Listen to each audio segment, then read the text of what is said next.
The interesting thing about happiness is that it's unique and different to all of us. All of us in this room are in the same room, experiencing the same conference, hearing the same speaker. Yet each of us are taking different things away. And this is a room of folks who are usually black and white about things. There's black and white, hopefully no red.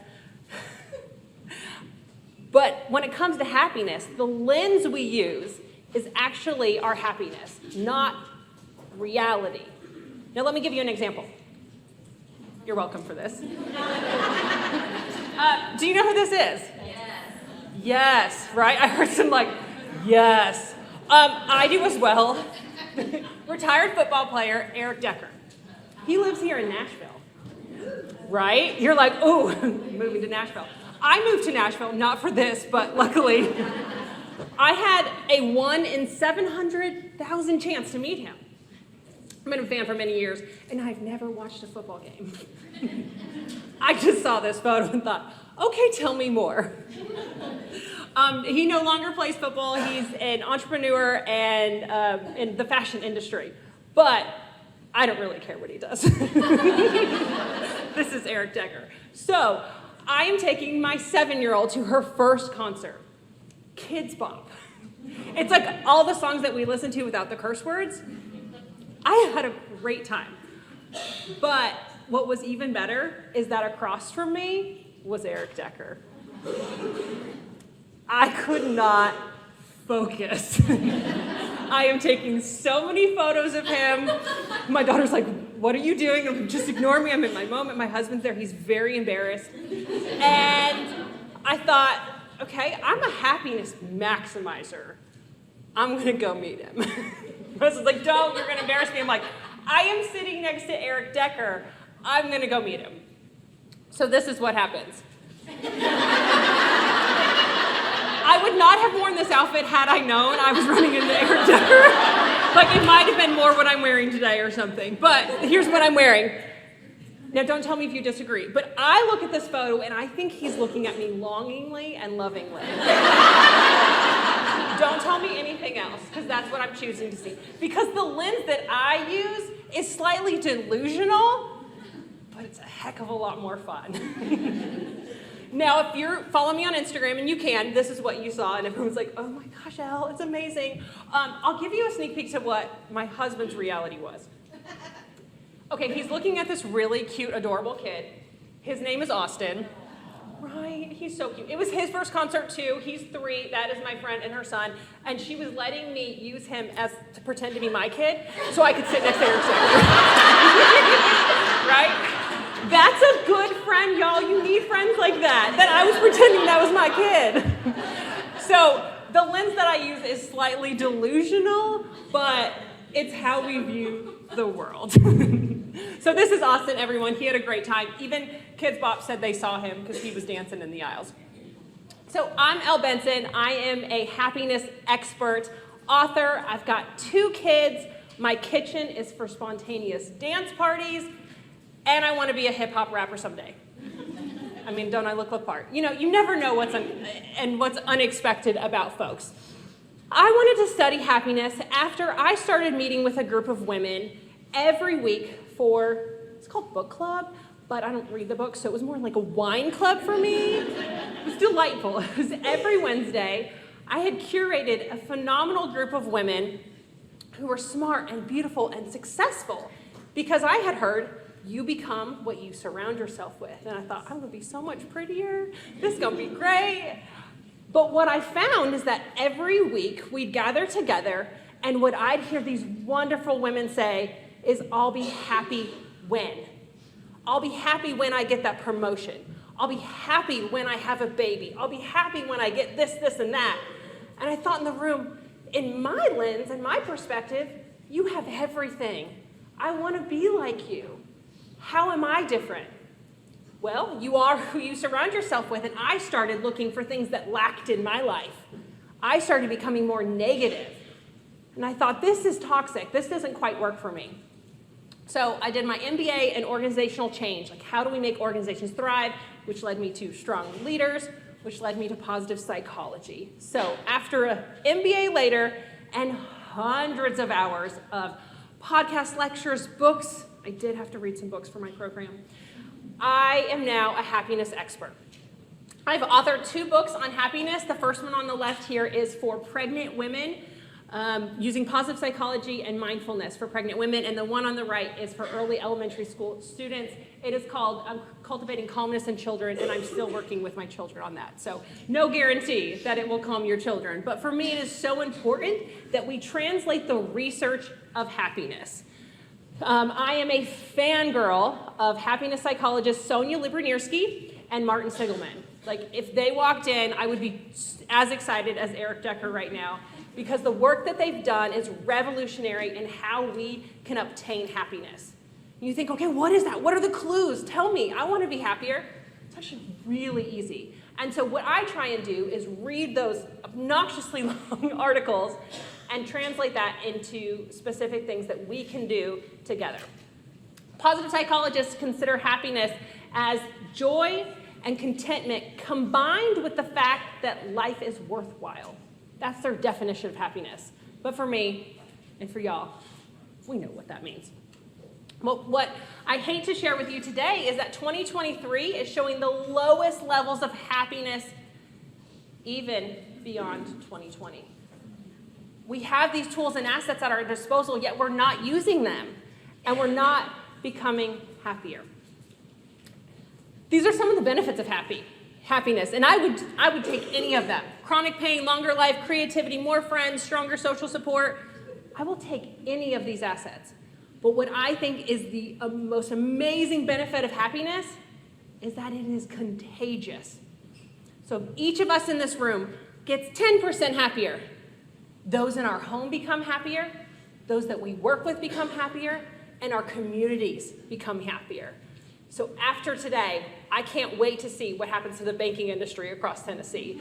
We're going to be some crazy happy people, and I am for all of that because it is contagious. So I'm not a banker, but I do a little bit of math. And this is my favorite math equation. Happiness is reality minus expectations. You've got a worksheet in front of you, and I've left some blanks. You're not graded on this. I'm not a teacher. I don't care.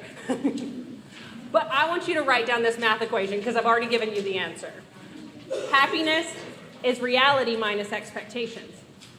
So as women, a lot of times, let's be honest, the world has disappointed us, right? I use this math equation to check in when I'm not feeling happy. What is it in my happiness that I can have ownership of? Because in most scenarios, I can't own the reality. This is life. This is what's going to happen. We have no control. But what we do have control of are our expectations. So if we're unsatisfied with ourselves, were our expectations too high? If we're unsatisfied with someone else, think of professionally or personally, did we not communicate those expectations clearly? I've led many teams and individuals, and every time I think when someone's struggling and I'm unsatisfied, my expectations were usually the problem. We have to take ownership in this. We have to take ownership in our happiness. And this is an equation I want you to continually think about how it plays into your life. So last March, my family went on vacation to Mexico. Thrilled. Once you have kids and they're off for a week, you're like, I don't want to sit at home with these kids for a whole week.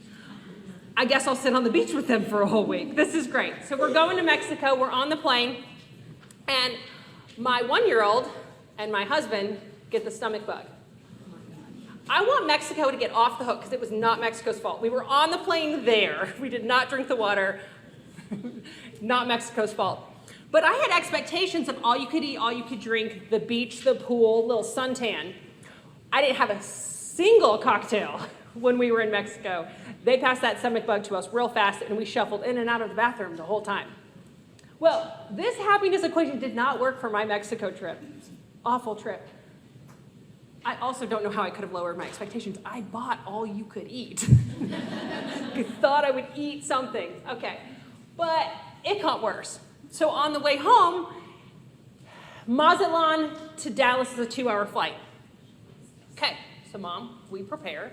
We're also in a foreign country. I have enough diapers and food for 2 hours. Well, we get in the air and find out there are tornadoes and we need to emergency land in another city and they're not going to let us off the plane. So it was an 8-hour flight. I was not happy. But I can understand a little bit more time than my 2 and 7-year-old. They had a great plane ride because their expectations, they hear 2 hours, 8 hours, they don't know what that means. They also made best friends with folks around them, and everyone on the plane shared diapers and food, and we survived. They were happy. So it was definitely a great lesson for me to understand that we can lower expectations, we can have grace when things come up, because reality is going to happen. Now, I don't know that I'm going on a plane with them for a real long time, though. I'm just going to eliminate that expectation of drinks. So I want to help translate some of the research and understanding of why some people are happier than other people. So to do that, I need to get a little nerdy for a minute. And this is a baseline happiness. We all have a flatline happiness. Okay, pretty understandable. This financial folks graphs, you got this. So now what I've done is plotted positive and negative events that happen throughout our lives. Okay, marriage, baby, new house, great things. Negative things, job layoff, car accident, divorce, and I couldn't help but put election results in there.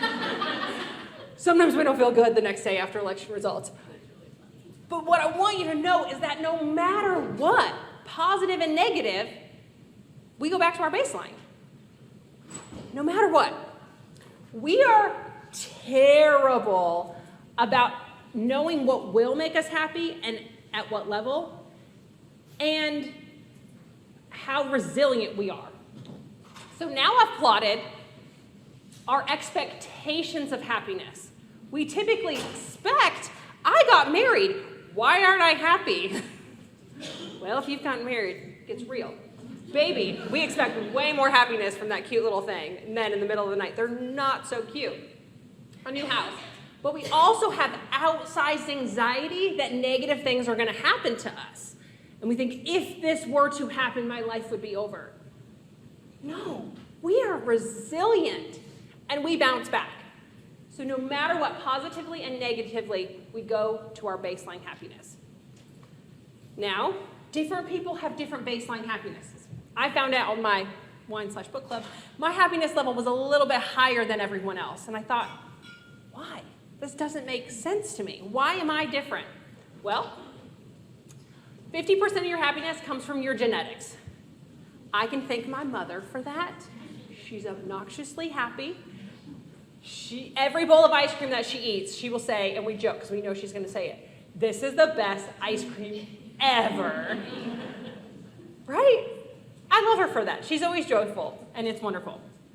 So 50%, I'm sorry, you can't change. There's nothing I can teach you today in this session that's going to improve your happiness at that level. But where most people put their attention and their efforts on happiness are our circumstances. So some circumstances we can't change. What race you're born into, how old you are, what family you're born into, we can't change that. Now some of our circumstances we can. My friends were saying, I'll be happy when they wanted to change their circumstances. It's not easy, that's not something we can do overnight. But we put our emphasis on 10% of our happiness, if we even obtain it. And when we do, we become my hamster friend. He is on what positive psychologists call the hedonic treadmill. Scientifically proven that when you focus on your circumstances, you desire and strive for something, you obtain it, and you enjoy it. We know that end of the wheel is real quick. We don't last there very long. We adapt, and then we desire more. So I will share that my husband was on the hedonic treadmill. He became a runner. I don't understand that. He wanted to do it. He found a network of friends. They had a social community, and he was going to run a half marathon. And I supported him while gritting my teeth because I was home with the kids. Long distance running takes a lot of time. So I show up at the finish line, and he crosses the finish line, and I take a picture, and I'm like, we did it. I'm saying we because I spent a lot of time and energy on that too.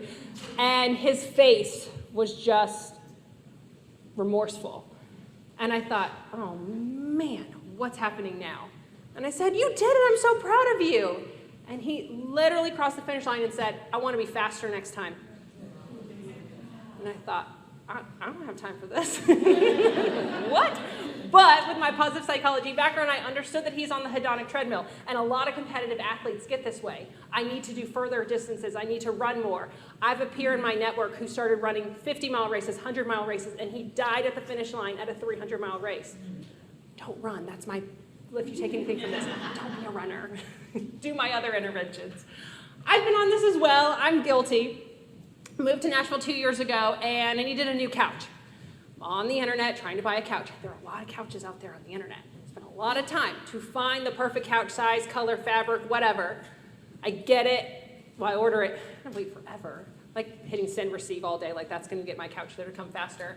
I get my couch, I put it in, and the dog's not allowed on it, the kids aren't allowed on it. Like, it is a sacred space. Well, it didn't last too long. 2 weeks later, a friend comes over and says, I love what you've done to the place. What's new? And I thought, nothing.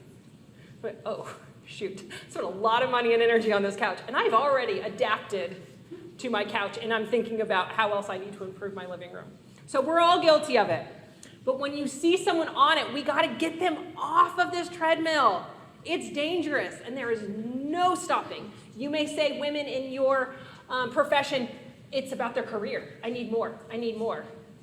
Our earlier session, we learned to say no. Maybe it's the hustle, and they're on that treadmill of needing more accolades and more praise. Get off the treadmill. Okay, so circumstances, we don't want to focus on those. We can't change our DNA, but we can keep tabs of our thoughts, actions, and behaviors.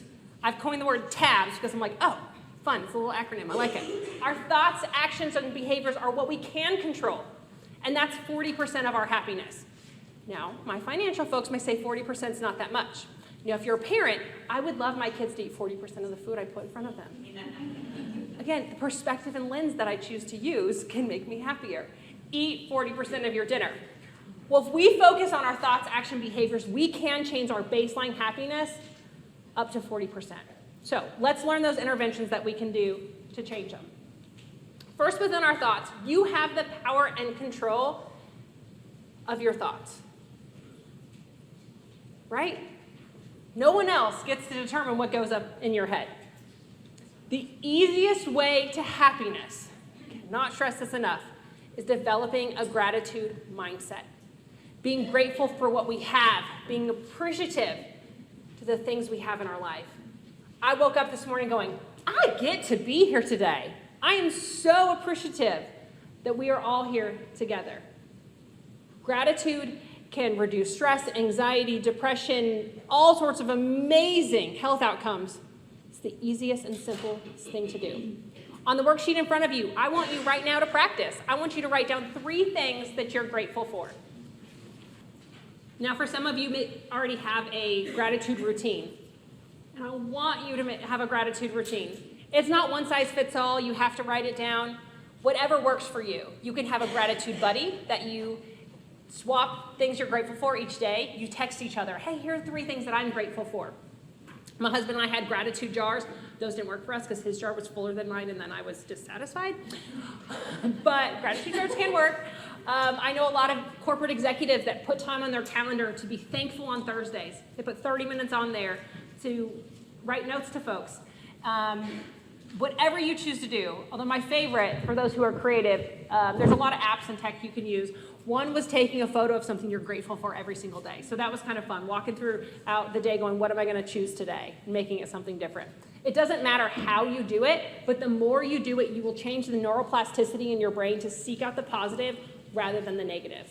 We are wired to be on edge and on alert in case something happens, but gratitude is the easiest intervention to happiness. I want you to take control of those thoughts. Life is a gift, and gratitude is the wrapping paper that makes it all more beautiful. We love good wrapping paper. The other thing that you have control over are the positive words that you choose to use. I am heartbroken when I hear people that I love say what they say to themselves. They say, I look in the mirror and I say this. Do you know folks who say negative things to themselves? You may do it. So imagine that your very best friend calls you. Picture her or his face, They've called you and they are defeated. They're like, I am failing at life. I'm failing at work. I'm failing at home. I'm not enough. On the piece of paper in front of you, write down what you would say to them when they reach out to you. I would never let my best friend say harmful things about themselves because I think they're amazing and incredible. But this was also a little bit of a trick. What you wrote down is in most cases what you need to tell yourself. Right? We speak different to those we love and care about than we do to ourselves. But why? Why aren't we kind and gentle to ourselves? Sometimes we might be the only ones who have the ability to be kind to us in the world that we're in. I want you to say what you wrote down to yourself. Cut it out, put it on your computer, put it on your bathroom mirror. Make it your mantra. Because you wanted to tell someone you love that, you may need to hear it. Positive words make a difference. So my first pregnancy, I was not comfortable in my body. I was like very aware of my giant belly and just all the things that came with pregnancy. And I said mean things to myself in the mirror. I wasn't comfortable. So I'm doing this positive psychology work, and now 5 years later, I'm pregnant again. Not 5 years pregnant. Oh, please no. Okay, 5 years later, I'm pregnant again. And I didn't want to. But every morning, with my big pregnant belly, I looked in the mirror and said, you're beautiful. And sometimes it was hard, the words wouldn't come out. Then after a while, I got a little sassy, and I was like, you're hot. And I was like, you look fly. And throughout my pregnancy, I had a little more fun with it. But the first few times, you're like, this feels awkward, uncomfortable. I can't even say it to myself. But I can honestly say now, in my entire life, looking back, this is when I felt the most beautiful. Maybe because my skin was tight, I don't know. But I think it's because every morning I was intent about speaking kindly to myself. And we all can do that with ourselves. I have a little 7-year-old girl. I do not want her to say things like, I'm ugly, I'm incapable, I'm worthless, anything like that. So she doesn't hear that from me. We are role models in what we do and say. So you have control of your thoughts. You have control of the positive words that you use. A marriage psychologist had with 80% accuracy, he could determine if a couple would be divorced or stay married. And it was directly related to how many positive versus negative words were used in marriage therapy. Words matter. Words make connection and build relationships and builds trust. A business consulting firm studied strategic plans of corporations and identified which corporations were going to be more successful at hitting their strategic plans. Those with more positive language outperformed those with negative language. Words matter. So I want you to use your words intently to yourself and to others. Positive thinking is the life jacket that keeps us afloat in the sea of challenges. Sometimes that's all we got. So the other thought that I cherish is humor. And research shows that humor shortens the path to connection. So we're relationship builders, everyone in this room. We want to build relationships. And we like a good shortcut. Humor is a way to do that. Humor is a good ab workout, reduces cortisol, and sends out endorphins. So a few years ago, I decided to take a stand-up comedy class. I got laughs most of the time I get. Number one fear is public speaking, more than sharks. It's crazy. So maybe I just wanted Tuesday nights off mom duty. Maybe I wanted to build my ego a little bit because I do a lot of public speaking. But really, I was like, I want to learn to write a joke. Like, tell me how to write a joke. I want to be really funny. So, of course, first class, kid's sick, fever, can't make it. Show up at the second class, and I was like, okay, I got my pen and paper. Tell me how to be funny. And they said, in 5 days, you're going on stage and you're doing a stand-up comedy routine. And I thought, I missed one class. Like, who has the cliff notes on how to write jokes? And they said, we're not going to teach you how to write jokes. This is an experimental learning sort of practice where you're going to get up, you're going to do stand-up comedy, and then we'll give you feedback. I thought, well, that's not what I thought I'd signed up for, but I'm a maximizer. I follow through with what I'm going to do. So I reached out to my friends and family and said, hey, I need help. I'm gonna pinch. Most of them panicked, started sweating, and then I reminded them that they didn't sign up for it. I signed up for it. And then they're like, where can we watch you? Because we want to watch you bomb. After we got over that hump, they were so helpful. But my number one cheerleader, happiest woman in the world, is my mom. She said, I got you. I thought, you're not funny at all. What? So she went on YouTube and Googled and found videos and all sorts of things on how to be funny. I'm just amazed that she didn't fall in a dark hole of YouTube and that she used YouTube. Really impressed. Nothing was helpful whatsoever, but she cared and she tried to help me. Everyone around me was flooding me with the funniest things that's ever happened to them.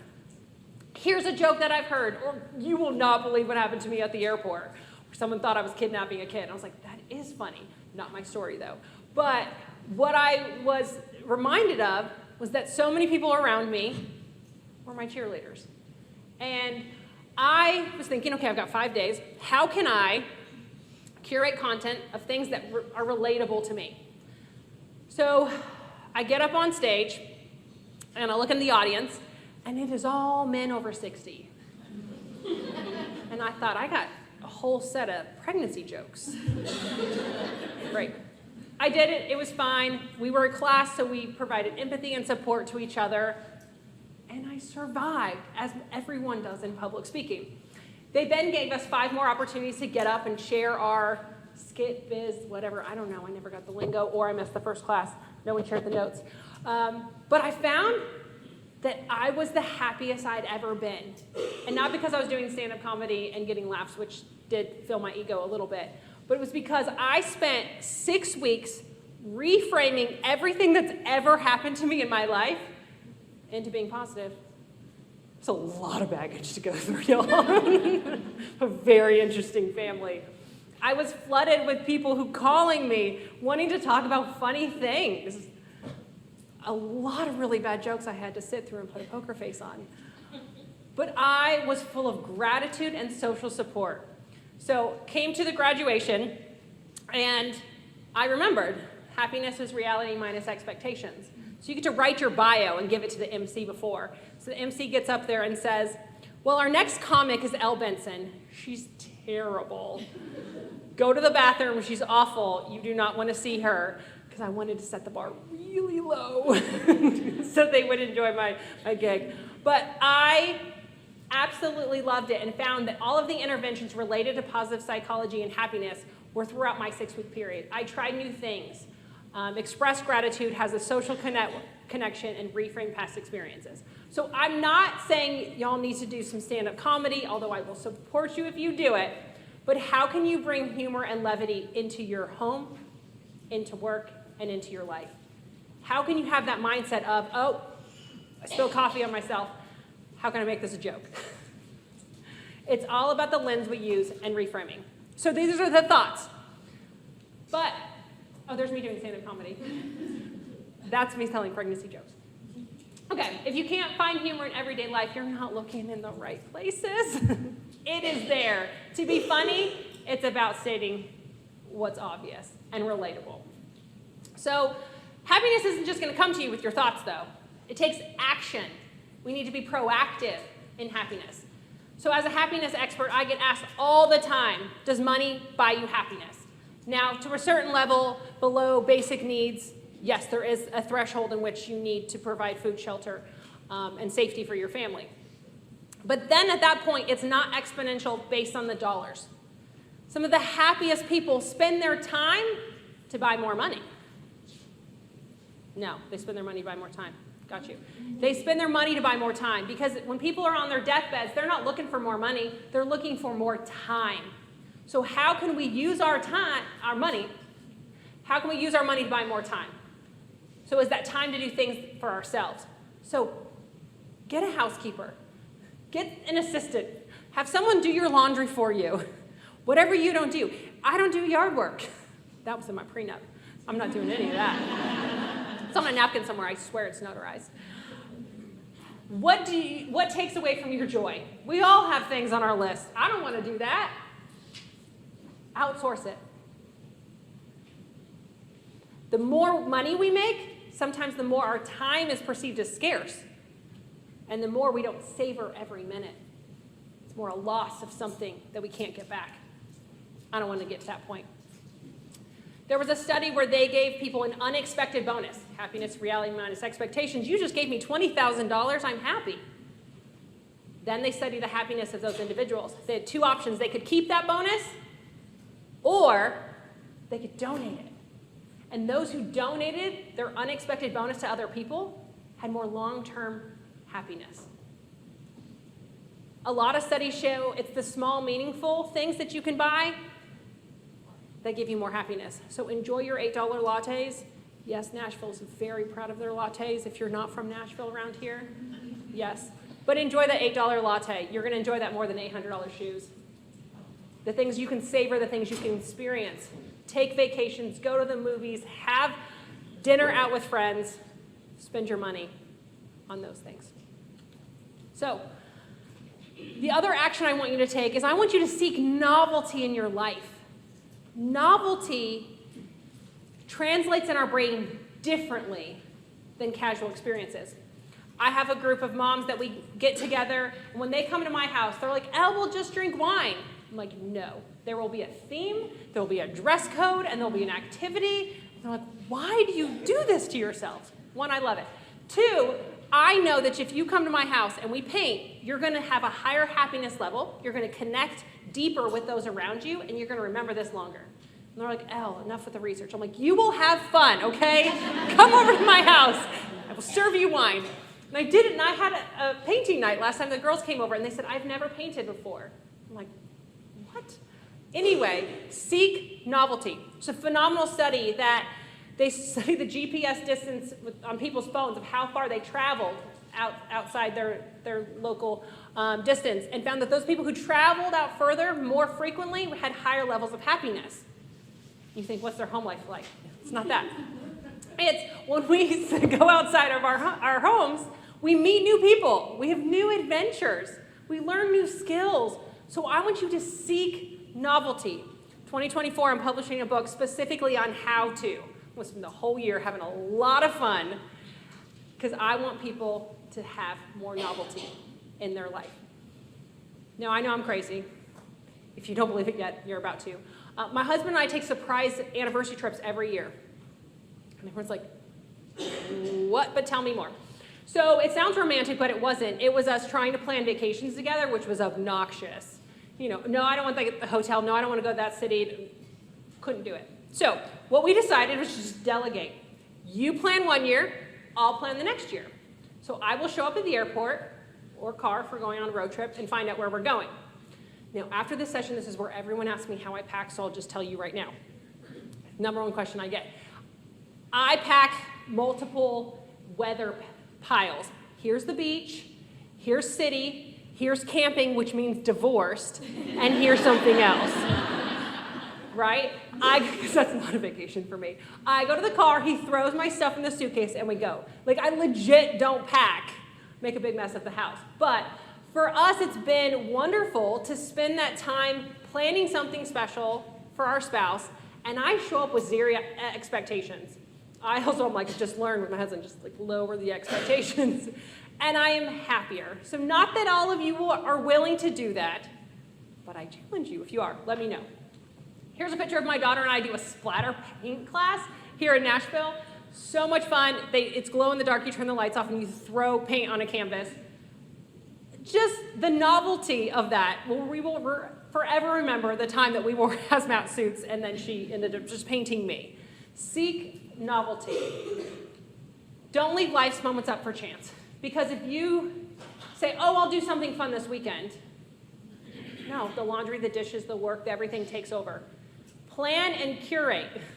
You're like, well, that's not fun. Yes, you have to be disciplined to have fun, okay? You will have fun if you plan and make it intentional. Try a new restaurant, try a new neighborhood, meet a new person, try a new experience. But new is good for you. So those are the actions I want you to do. I want you to spend your money wisely, and I want you to add novelty into your life. So on our tabs, we got T, A, now B, our behaviors. I want you to be intentional about what behaviors we're going to create routines around. So within our behaviors, altruism. How can we be kind and give back to others? It directly correlates with our happiness. I've worked in the nonprofit sector. Let me be honest, when you go and volunteer at a nonprofit, you receive more happiness than the nonprofit. It's good for our souls, it's good for our hearts, it's good for our happiness. How can we give back? So one study showed that if you do 5 acts of happiness in 1 week, has a 3-month outcome on your happiness. Right? Financial folks are like, that's a really good ROI. How can we give back? Well, sometimes you're like, I don't have time for this commitment. Okay? This is an amazing app called Be My Eyes. And what it is, you download the app, and someone who is visually impaired has the ability to call someone to ask them certain things. So I have this on my phone. Hopefully it's not ringing right now. I get maybe 1 call a week, and they last 5 minutes. And the person on the phone will say, hey, will you help me read my mail? Will you help me look in my pantry and make sure my food's not expired? And other simple things. We hang up that 5-minute call, and let me tell you, I have a whole new perspective of from what I was doing. I'm instantly jolted into, I don't need to call someone or use an app to function throughout my day. I am grateful for what I have. This is something you can all download. It's called Be My Eyes. It's free. It's a great way to volunteer. I want to share with you a way in which I was impacted by someone who was kind. I moved to Nashville during the pandemic, and I had this lovely thing. Doesn't he look so happy and joyful? Right? It's not cute. He's cute now. He had a specific allergy that required a special formula. Well, this was during the formula crisis where I guess I was a little too naive. There were plenty of people on Facebook who said they were going to mail me formula and they took my money. There's some awful people out there. But I was desperate to feed my child, as we are as moms. So I went into my neighborhood Facebook group and said, hey, here's the formula I'm looking for. If you're at the grocery store, please let me know so I can go and get it. And there was one woman who I had never met who said, I'm going to get you formula. What? She called every grocery store in Nashville, every grocery store, got the manager's name and when their shipments came. And she had an Excel sheet like crazy. And she called and she got me 30 bottles and fed my kid for 3 months. I didn't know this woman. This is years later, and I still will forever remember that kindness. That was a lot for her to do it, but that was so unexpected, and I'm grateful for that. In a world that often shouts, kindness whispers and leaves the biggest impact. And sometimes a smile is all the kindness we have to give to someone else. In my pregnancy book, I do a lot of challenges that I want people to implement. And one challenge I have is to see how many people can smile back at you for the day. So I'm at this conference in Michigan, and I'm walking through the halls, and I'm smiling at people, and I'm counting. and I'm super weird. And they're like, but people smile back at you because they're like, I don't know what's wrong with her. Just smile back. So I had to go back to my hotel and get something and come back. And you know when you feel like you're being watched or like followed? And I'm like, someone's following me, but I'm like, it is middle of the day. I'm fine. It's fine. Elle, you're fine. I was like, well, I think someone's about to mug me. And I'm like, I've been attempted to be mugged twice and then getting money. So I was like, this isn't going to be good for this person. So I turn around because there's someone following me. There were like 3 blocks now. And this person holds up a sign on a piece of paper. They had taken a piece of paper and wrote with a Sharpie, your smile made my day. The sweetest thing. In here, then I could see he had a hearing aid, and that he was hearing impaired. And so I signed thank you. I also was like, I want to take a picture. This is my Love Actually moment. Like, this is my Love Actually moment. He must have watched that same movie. I was so tickled. It was years ago, and I still remember. I don't know his name. I don't know anything about him. He walked away. But my smile made his day enough that he wanted to make a sign and creepily follow me down the street. But it's been years later, and I'm sharing that story with everyone because that was impactful to me. Altruism and kindness will improve your happiness and help it become more contagious. So our next is our relationships. Gratitude is the easiest and fastest way to happiness. Relationships is the hardest. Like, let's be real. Relationships are hard. But relationships, deep, meaningful relationships, are vital to our happiness. So often we don't spend enough time and energy with those that we love. I go through my week, I'm like, I've got so many amazing friends. I'm like, who have I not called lately? Because I've been too busy. Who have I not spent time with? The longest happiness study, which is now 53 years, they studied married couples' health and happiness at 50. And they identified that those who had the happiest marriages at 50 had the highest health outcomes at 80. So it's not no longer happy wife, happy life. It's happy wife, longer life. I tell my husband all the time, do you want to die? No. Make me happy, okay? You will live longer. There's science to back this up. It's so important. We are in an isolation crisis in this country. People are lonely in marriages. People are lonely at work. People are lonely in a crowd. So I want you right now to text someone that you love. Get out your phone and text them that you love them. If you don't have someone to text, I can give you my phone number right now. I like a good emoji. And if you're texting and you're like, this is awkward, you're not doing it enough. We need to make it socially acceptable to tell people that we love them. Right? Luckily, I have some friends that are like, Elle's weird, but I'll text her back. I want them to know I care about them. Okay. Each night when you go to bed, I want you to think, did I have one meaningful conversation today? I'm getting bored with like the pleasantries of like, how's the weather? How's the drive? That's not connecting at a deeper level. I'm a fan of David Sedaris. He's a humor writer. He gets in an Uber and doesn't say, how's your day been? But he says, have you ever pet a monkey? And he said it leads to the most insightful conversations. I'm going to start doing that. If you chat with me after here, it may get awkward. Or really good. We don't know. But this is how we need to engage with others. How you start something determines how you finish it. In the morning, do you say, I get to? Do you say, I have to? I get to be here with y'all today. I have a family member who was supposed to be here who can't because of a medical emergency, who doesn't get to see me stand up here and speak. But I get to do this. Don't take any day for granted. I want to share a story with you. My last story. This is the YWCA Knoxville. I worked here for 8 years out of college.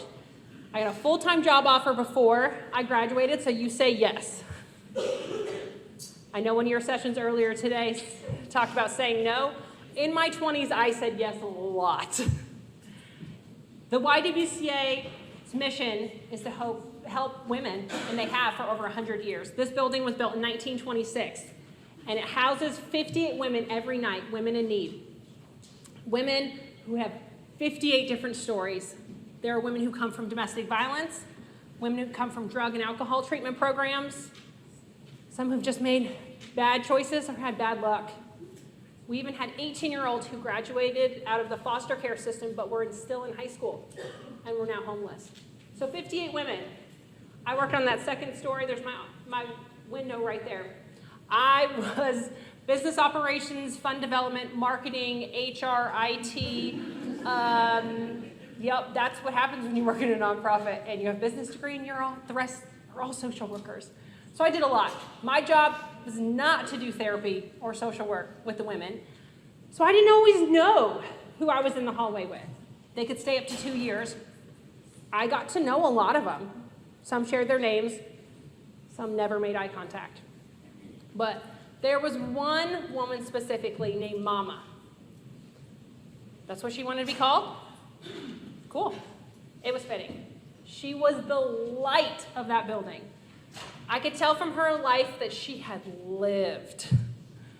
You could see it on her face. But she was the most positive person I've ever met. She'd start each morning with, Elle, what do you need? You can do it. She loved a good mantra. She's very humorous, too. She supported all of the other women when they had bad days, and there were bad days. She was delightful. She was very motherly. She was furious when she found out I had gotten engaged and she had not met my fiance. She met him when he came to take me to lunch one day at work, and it was the only time I didn't see her smiling. She grilled him and then gave me the seal of approval. So I got Mom a seal of approval.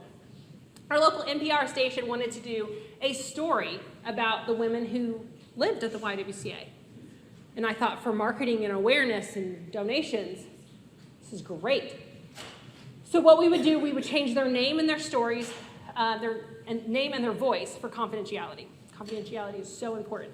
They said, Elle, we want you to interview her. I said, okay, great. I'm not a journalist, but I can interview. This will be great. I said, Mama, will you be someone who'd be willing to share their story? This would help a lot of people. She said, Elle, I'd do anything for you. I thought, she doesn't owe me anything. We sat down, and I said, let's start with your childhood. Tell me about your childhood. She said by the age of 7, she was sexually abused by every man who came to her home. Every one of them. I have a 7-year-old. She then struggled with relationships and drug and alcohol addiction. Who wouldn't? She had no self-esteem when she was younger. She lost custody of her children. She had a hard life. But can you imagine? Her 10% of her happiness was her circumstances, and that's what she was born into.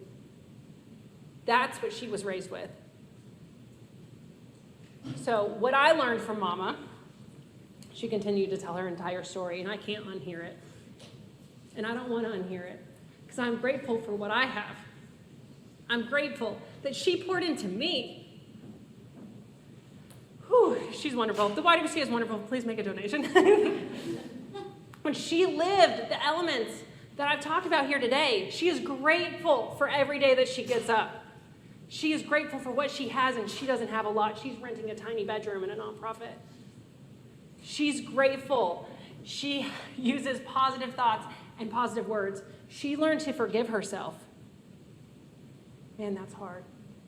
Forgiveness is hard. She forgave those who abused her. She uses humor, because I got to hear it a lot.